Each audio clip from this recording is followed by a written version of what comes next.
There have been tits in my front bush. There have been tits in my front bush. Were they great tits? Well, I don't know, but we saw that one the other day, didn't we? I saw some blue tits when it was quite cold. No, we also saw that little tiny bird with a black head. Yes, we did. Yes, what was we did. that? And we looked it up and it said it was a chickadee. Yeah, we don't have chickadees in this country, we have tits. Yeah, but it was something else, I think. I think it was... Anyway, welcome, bloody welcome. And let us begin by saying Happy New Year. Happy New Year and welcome bienvenue. Welcome bienvenue guacamole Honolulu. That was Honolulu. That was in a song yesterday that we were watching. Was it? Agadoo, wasn't it? No, I don't think the word Honolulu is in Agadoo. I think one of those is. Agadoo, one of the greatest hits of the 80s by Black Lace. Absolutely. Jeez. Absolutely. I'm, no. Happy New Year. Happy New Year. Yes. Happy New Year's Eve, Richard. Because it is New Year's Eve. It's New Year's Eve for us. We're recording on Saturday, but this will go out on Sunday. On Sunday, when you're all nursing hangovers from that naughty Christmas New Year party. I mean, Mind you, people have still got hangovers from Christmas, I'm quite sure. Well, we haven't, because we're good. No. We're good. Yeah. It feels quite warm this morning, Paul. I've only got a t-shirt on it's quite and mild. this. Yeah. Anyway, welcome to the bloody channel. And to this show, which is called Sunday Chat. Lovely. That's just in case you've got a bit of a headache. And if you are new to the channel, welcome, bloody welcome. And if you don't have a headache, it's Sunday Chat! Anyway, I like that. Let's start with the weather. First of all, we do realise that those of you watching from distant lands that shall remain unnameable. No, America have had... Australia? No, America have had terrible storms. Australia's had pretty bad storms as well. They've not different. They've not had freezing conditions. They've had wet, haven't they? They've had wet. Japan, lots of snow. I mean, India, floods. Yeah, I mean, there we are. Climate crisis in one capsule of the planet. How jolly. Let's keep it fresh and nice. But what has our weather been like? It's been pretty mild, actually. It's been mild, thank goodness, because we had that cold snap. That's well and truly over. We've had a couple of coolish evenings. You don't need to mime it. Where we've had a fire, the gorgeous luxury of a fire. But today's quite mild and very wet, and it's going to be wet all the way through today. Do you feel it in your fingers? Oh, shut up. Do you feel it in your toes? Shut up, Paul. Don't be ridiculous. That was on last night as well. Yeah. Weather. It's grey, and we're going into the new year with really sort of similar weather to we've got at the moment. So it's going to be grey and mixed, bits of sun, damp, wet, all of that. Moist. I think that's a good word to start the new year. Moist. Well, it's going to be a moist I think it's wet, new year. Paul. I think it's just wet, downright bloody wet. So you think if you stick your finger out, it's going to be wet rather than moist? Well, I learnt an interesting fact the other day, that humans do not have receptors for the sensation of wetness. Isn't that odd? What we experience is temperature and texture. Yeah. But not wetness. It's a fact. So when you feel rain on your face, you're actually feeling a temperature change. And a texture change. On your face. Your receptors aren't showing you that it's wet. Yes. But our brain tells us that it's wet because of those other senses. Because we know it's water or liquid. Yeah, that's right. Isn't that fascinating? Like when you say, "Oh, I'm all wet now," actually you're saying, "Oh, I'm all wet, cooler or hotter with a texture change." So maybe we should say that. Wet is easier. Yeah, wet is easier. Yeah. So welcome to 2023. Goodbye to 2022. Let's not spend too much time reflecting on 2022. But Paul, what was your highlight if you could choose one thing? I think getting through another year with you, that's quite a highlight. We're going to be not celebrating 30 years in 2 months and 3 days. 30 years together. That's a miracle. It is a miracle. Maybe there is a Jesus after all. Yeah. Why? Well, Jesus performed miracles, didn't he? It says so in the Bible, and that's all true. Everything in there. So, yes. And bye Pope Emeritus. Can you bye Pope Emeritus. He's gone now. What? So he died this morning. Oh, did he? Yeah. I thought they were praying for him. Well, they were, but it didn't do any good, did it? No. He was an old man. Yeah, there we are. So that brings a reign in the Catholic Church. Come on, Paul. Shush now. Quite a long time. I don't want to talk about Catholicism. No. So, fair enough. But no, seriously, what was if you could choose one highlight of 2022, what would it be? To ask again. Oh, gosh, I don't know. I really don't know. Really, don't you know? I think continuing to have articles published in the Guernsey Press and the opportunity of something else that is coming up, that was a highlight for the year. Good. Yeah. Good. If you'd asked me the other question, I think another highlight. I didn't ask you another question. No, I know. If you'd asked me the other question, what would be the low light? I think the main thing was, the most significant thing was Mum moving into a care home, and over the next 6-7 months, which it's been now, her being content in the care home and her being happy with the care that she's being given. I think that's quite a major highlight, really. Yeah, I mean, well, I think, I wouldn't call it a highlight, because I see a highlight as literally that, the shining beacon of a moment in the year that was thoroughly enjoyable. That's what I see a highlight as. I see that as a life event that was relatively successful in being rolled out and continuing to be successful and good for your mum. I don't view it as a highlight, because I think at the same time it's also a sad moment in one's life's progression. Absolutely. Isn't it? So I don't deem it as a highlight, but I'm very pleased that it went well. I guess I'm saying the trepidation that I had and the fear that I had and we had of Mum moving into a care home and then the family home not being there, and Mum's transition into a care home, I'm happy that it is so far, touch wood, going the way it is, and that when I spoke to Mum the other day, as I speak every other day to Mum, she was content and had a good Christmas day. And I think maybe that says more about highlights of the year for me than anything else.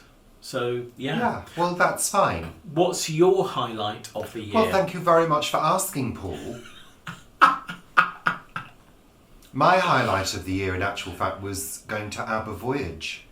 That was my highlight of the year. It really was, because I still think about it every day. And it still crosses my mind at how incredible the show was and how uplifting it was. Yeah, totally. Because, we don't always have, in general day-to-day life, we don't always have those real uplifting moments. No. We're quite cynical about West End theatre shows and things like that. Been there, done it, that. and it's all just being rehashed generally Yeah. now. So to see something so fresh and new, albeit based on a band that were fresh and new in the 70s. Yeah. To see something revived in that way was almost like a self-revival. It uplifted so many different parts of me, so many different memories. It was such a whirlwind of emotions, but so spectacular as well. So that was my definite highlight of the year. Great. And I think sharing that with your sisters, Yeah, absolutely. and niece was and her friend as well was really lovely. So I guess that.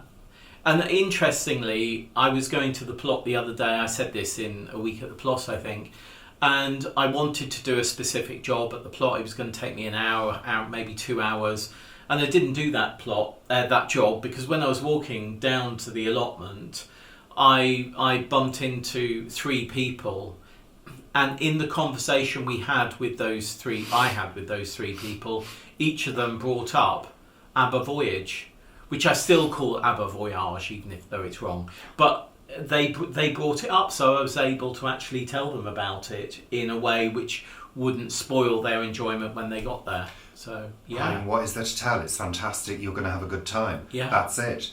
Lovely. So, Paul, why don't we make New Year's resolutions? Because they're pointless. They are pointless. We don't... Look, you know what? I think it's all about expectations. If you raise your expectations too high, you're going to be disappointed. Life, generally, is full of disappointments, children. I mean, if you want to make a resolution, then every day is a new dawn. Yeah, every day gives you down. that. Have you? Every day is a new day. Well, I think my line, every day is a new dawn, is better than every day is a new day. Is a new yeah. Dawn, dawn, dawn, dawn. Yeah. Vote. It's dawn. Dawn is better.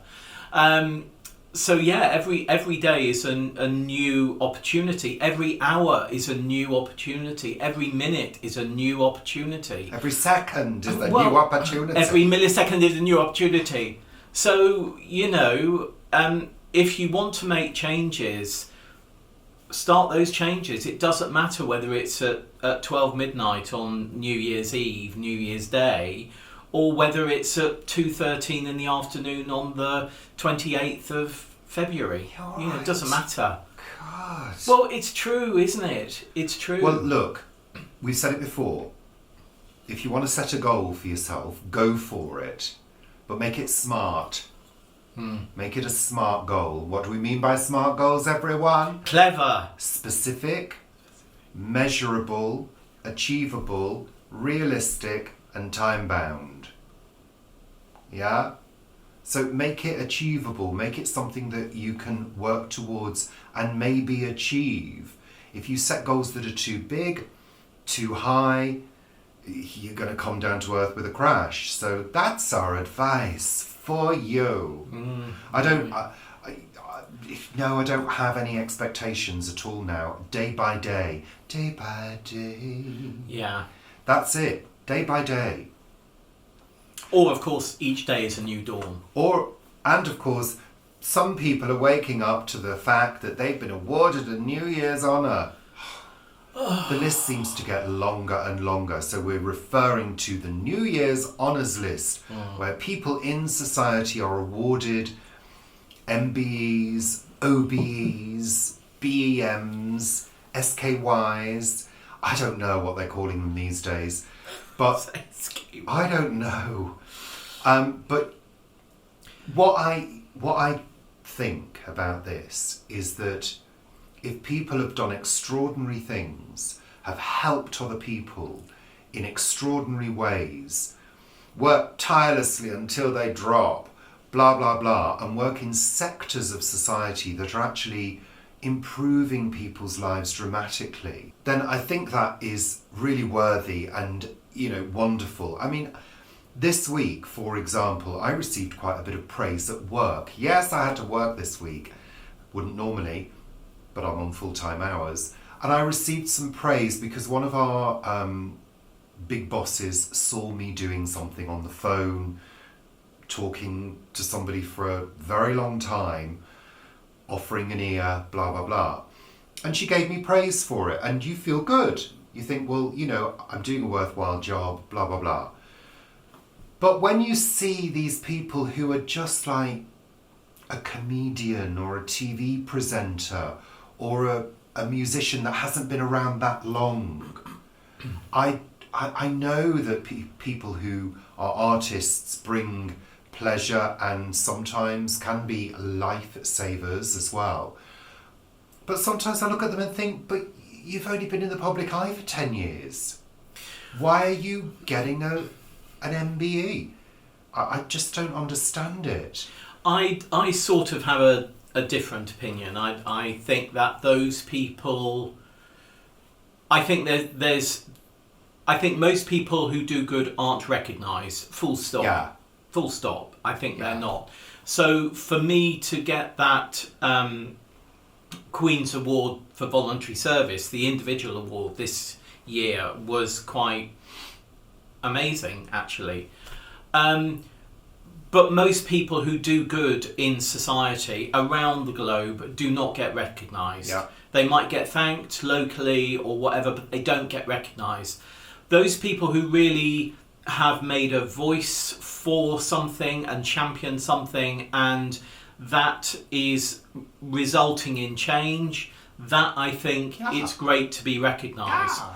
What I don't agree with at all is all this loading of our House of Lords with people who align to political stances that are actually beneficial to a political party rather than beneficial to society.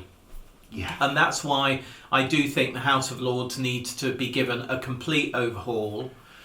But that's for another day. Yeah. So things like, I think, what's his name, Dara McNulty, who's a young autistic environmentalist and wildlife person. Yeah. You know, I think he got the British Empire Medal. I'm not sure. I've only seen his tweet briefly. I haven't looked into it. That is brilliant because, you know, he's somebody who is really doing something positive for society. You know, yes, for himself, but for society. And that's what's important. There are too many people who are just a name, who are given something and they edge in, oh, because he's done a lot of work or she's done a lot of work for charity or whatever. But you see, I understand if people are big givers to charity. No, giving to charity, that should not be recognised. Listen, no, you didn't let me finish. No, I didn't. I jumped in. Let me be clear. I'll be charitable and let you speak. So and then maybe I'll get an award. For example... Another award.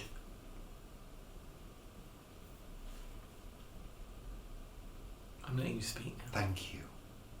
For example, Kate Bush donated from one of her songs. She donated all the proceeds to charity.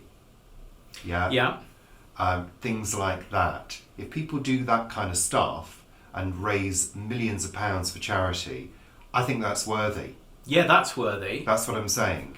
Those kind of things are worthy. But pop stars for being pop stars' sake awarded something, really? Well, there's usually something else behind it. Yeah, but you never see that. What I don't think should be awarded, and you know, there's been a survey this week about those people in the House of Lords, and over 10% of those in the House of Lords who are Conservative aligned have given over £100,000 to the Conservative Party.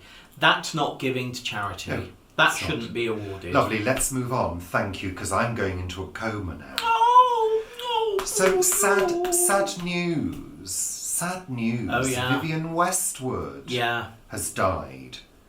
That's really sad. I mean, she was getting on. 81, wasn't she? You know, she's had an amazing life. Incredible. And I think she was amazing. I think she was an amazing designer, really pushed the boundaries all the time. Everything she came up with was new and fresh and different.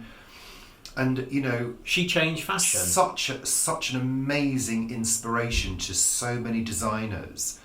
And I remember years and years ago when she was on Wogan, Oh yeah. when she was coming to the fore with new designs, because she's been around since the 70s in terms of design. But she showed off a collection on Wogan, and the audience were laughing. And I remember Wogan saying, "They're laughing at you." And it was like, I thought that was such a horrid take on it. It was I such think a horrid that's thing to say. one of those Wogan moments that I depicts never more really, of the person I than never anything really else. liked Wogan particularly anyway. But she had the last laugh because she went on to get bigger and bigger and bigger. And, you know, it really annoys me when people say, "Oh, people won't wear that" when they're looking at catwalks. It's like, you're right. That's not the point of the catwalk. The point of the catwalk... What? Look what I'm wearing today. Yeah. It's a sort of modified, modern, colourful tartan. That's sort of the basis of it. And of course, what did she do? Tartan was a big thing, wasn't it, with her and the punk scene and all of that. Yeah, and I'll go on to what I was saying before you rudely interrupted me. This is the whole point of the catwalk. This is the whole point of this exaggerated look that catwalks have, because it inspires designers to think in new ways and to look at new methods of design and clothing construction. You know, that's the whole point. I mean, look at the 9-inch heels that she put Naomi Campbell in, who subsequently tripped up. But look at the fashion now for a lot of young people, these huge wedgy heels that are just seen all the time. You know, it kind of inspires and moves things forward. This is progression. And I love people who do that. I really do. So I think it's a sad loss for the world, frankly. And of course, what she and Malcolm McLaren did inspired not just fashion, but music and society and the whole everything's genre, linked. you know. Everything is linked. You know, fashion is linked with music. Fashion is linked with film. You know, it's advertising. Blah blah blah blah blah. It's all linked together, and when it works beautifully, and of course makes a lot of money for the people involved in it. But and a lot of money for other people who become involved in it. It's an industry. And develop that creativity. So anyway. And of course a lot of enjoyment for those people who are participating in that creativity in one way or another. Yeah, talking about advertising, I mean, God, some of the ridiculous advertising that's going on at the moment during the Christmas and New Year period. We've still got Christmas adverts. It's like, I think that's a bit late.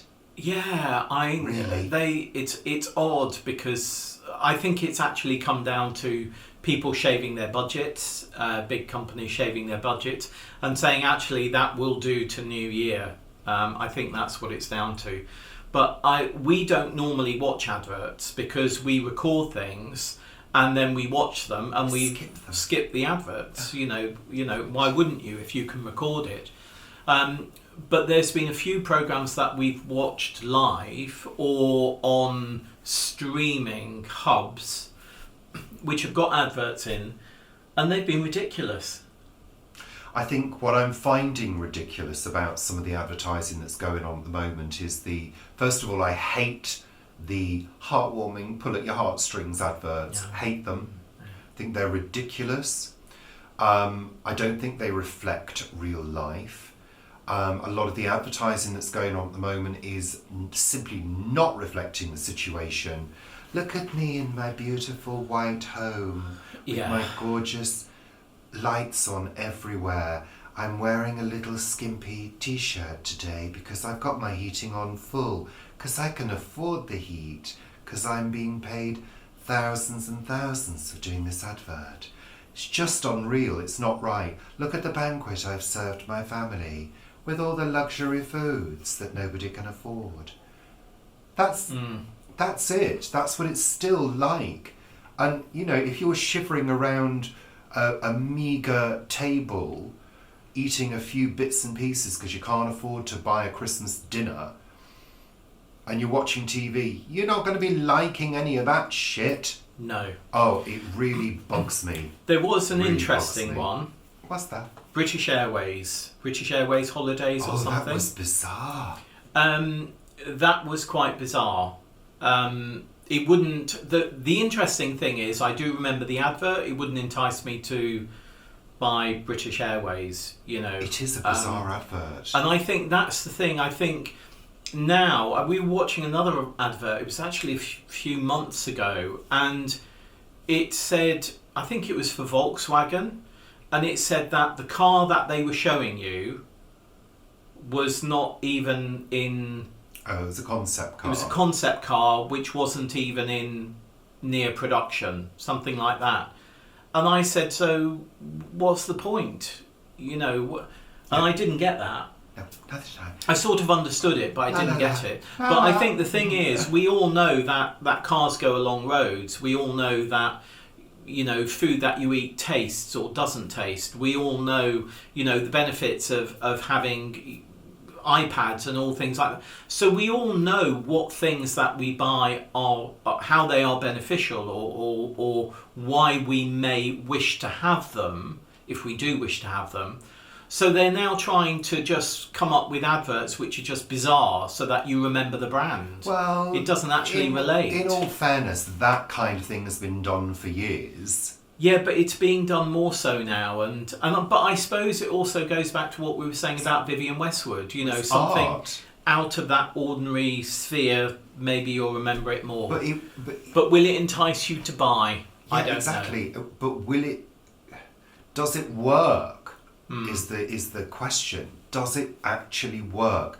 And very often the people producing these things are, you know, they will do, what do they call it, market research, and they will show groups of people these adverts to see whether it works. Yeah, absolutely. Just whether it sits with people.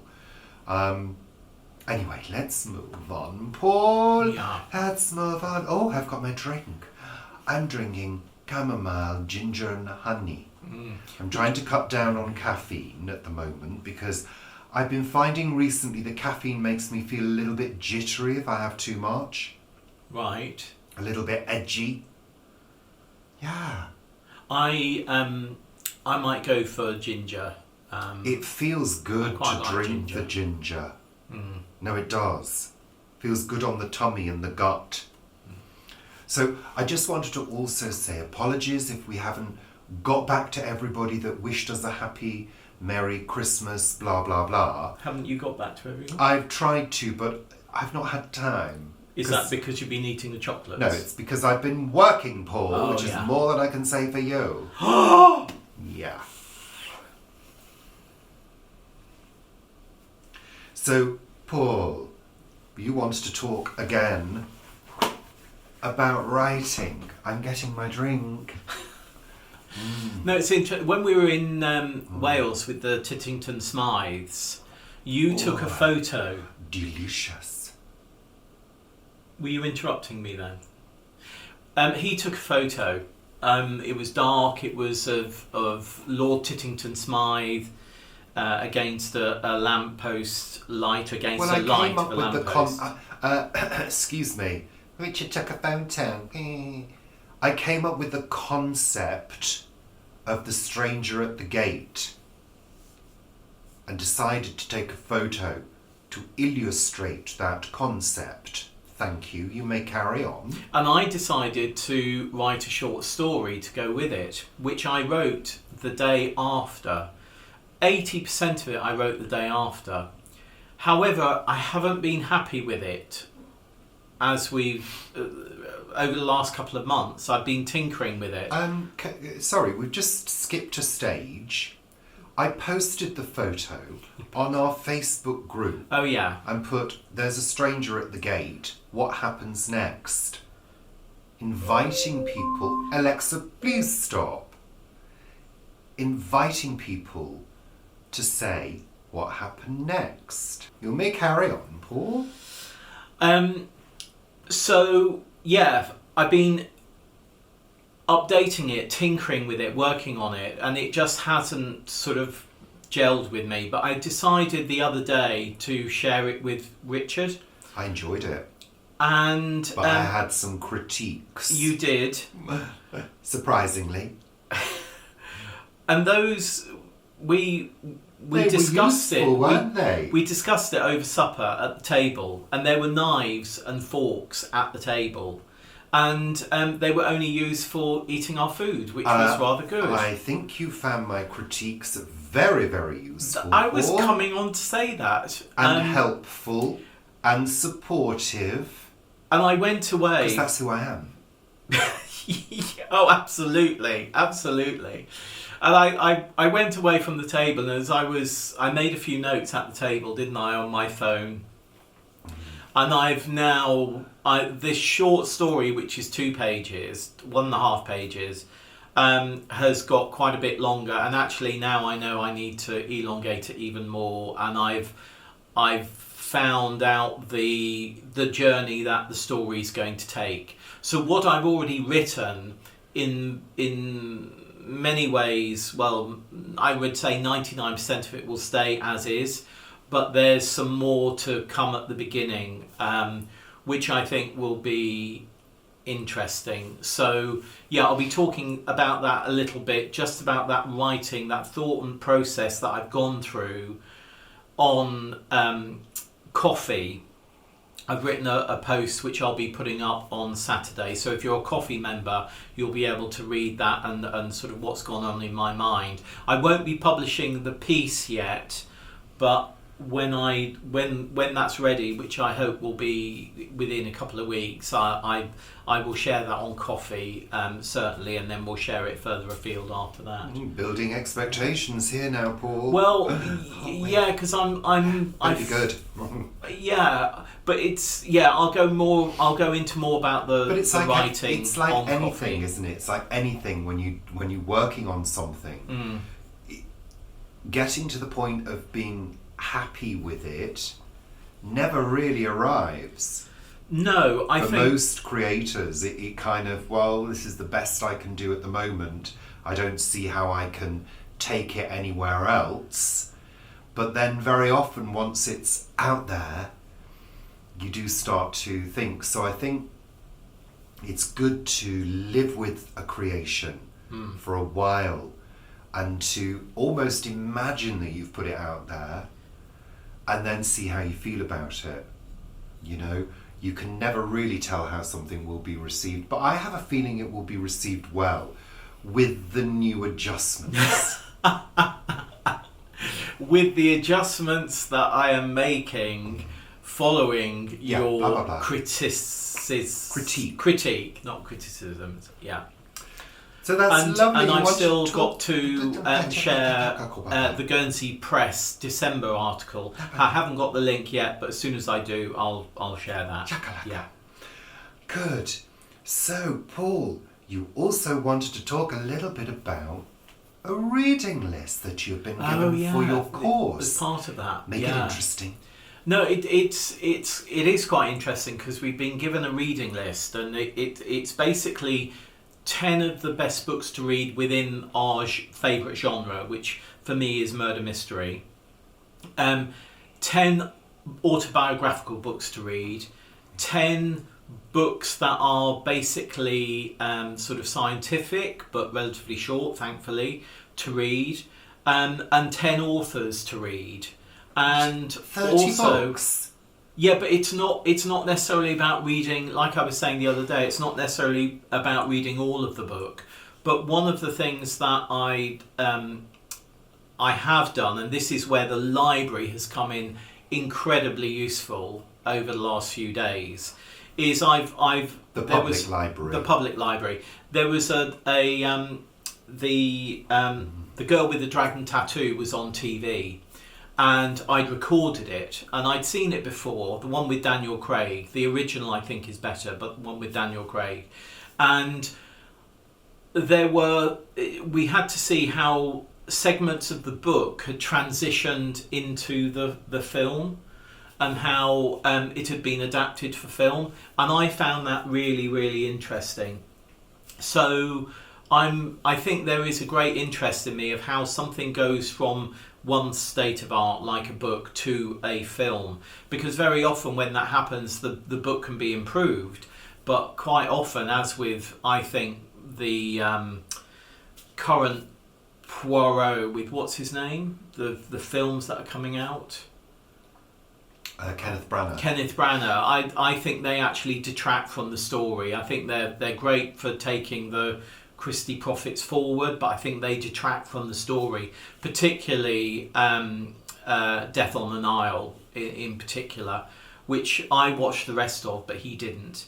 So yeah, it's interesting, this reading list, because it's made me want to read more. And what I've been able to do with the library is go in and have a look at a book online, so that I can read the paragraphs or the sections that are relevant, and then see how they have been transposed and and adapted for TV or film. So that's going to be quite interesting over the coming year. Oh, good. Yeah, because I'm not going to be reading those all in January.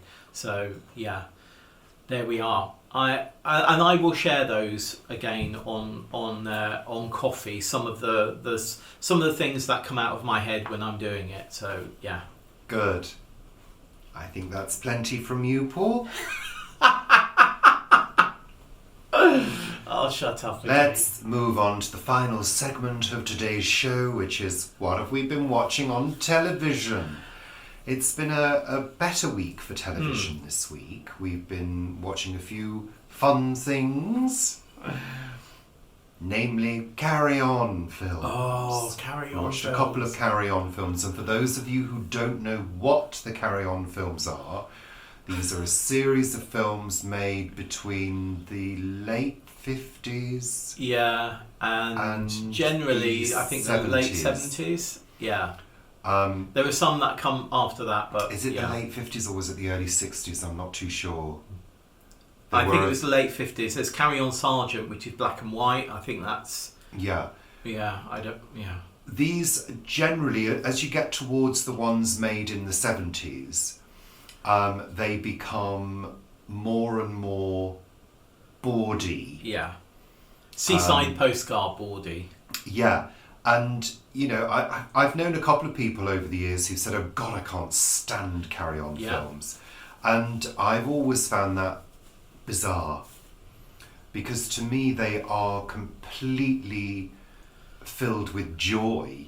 And I think it stems from having watched them as children. Mm-hmm.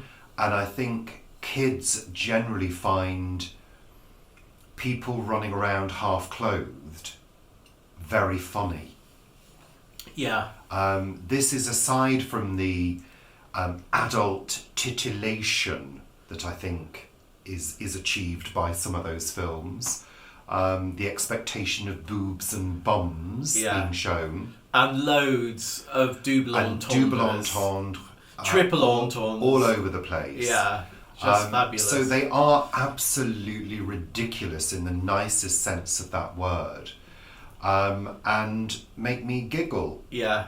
And there are certain favourite moments, of course, in those films that are actually genius. And these films are filled with very clever actors who can pull off the script with seeming ease. I think my favourite performers have got to be Joan Sims. Yeah. Hattie Jakes. Absolutely. And what's his name? Oh God. The one who always plays a sort of major. Always plays a sort of saucy major looking at the girls. What's his name? Oh, He does a very good posh accent. Was he in It Ain't Half Hot Mum? That one? No, not Windsor Davis. Not Windsor Davis. No, he's got a Welsh accent, Paul. No, I can't remember his name. Anyway, so yeah, we've watched a couple of those, which are Carry On Dick. Carry On Dick, which is about Dick Turpin. And Carry On Behind. Carry On Behind, which I think is one of my favourites. Carry On Loving, I love as well.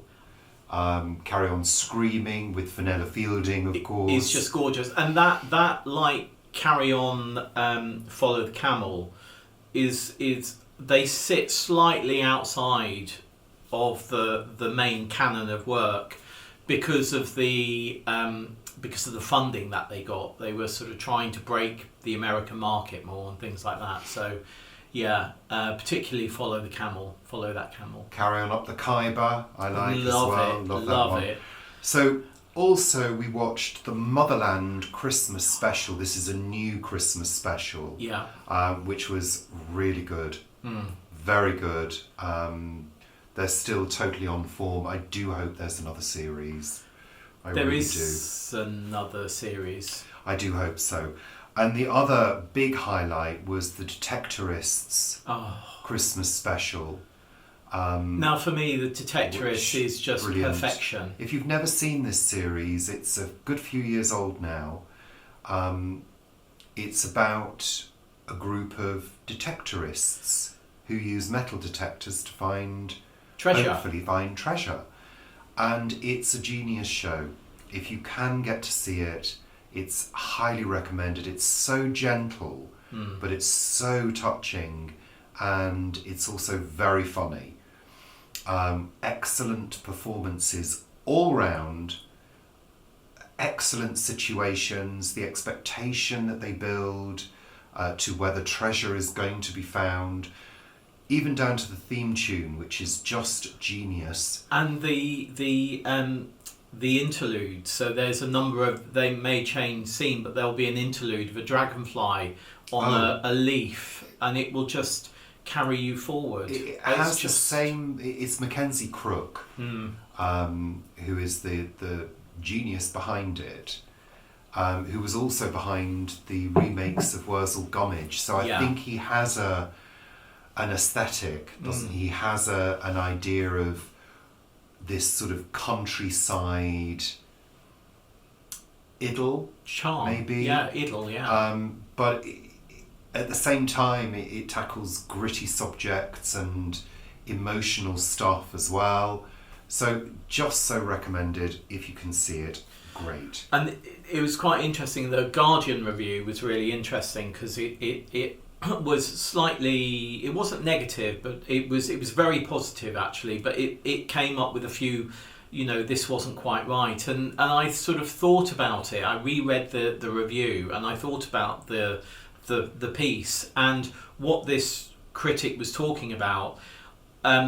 We've got an elapse of years between the last series and this, and a relationship has developed quite a lot to a point where flares can happen and then they can just be, calmed. And I don't think that was understood within the reviewing, but yeah, loved it. We've also watched a couple of Murder, She Wrote. We've been trying to choose some favourites rather than watch the whole thing again, which really...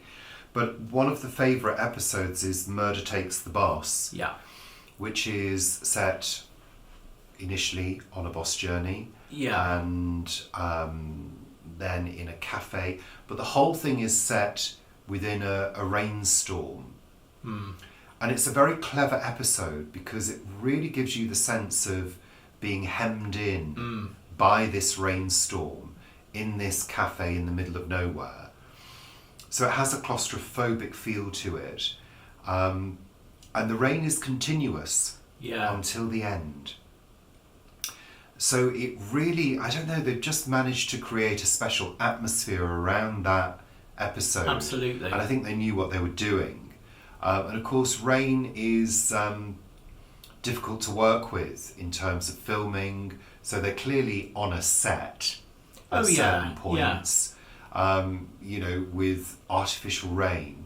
But it's the relentless nature of the rain which really adds to the piece. So if you get a chance to see that episode, please do. It's my favourite episode ever of Murder, She Wrote. And I think they promoted it quite well, quite sort of big. There was adverts for it, as there is in American magazines more than over here.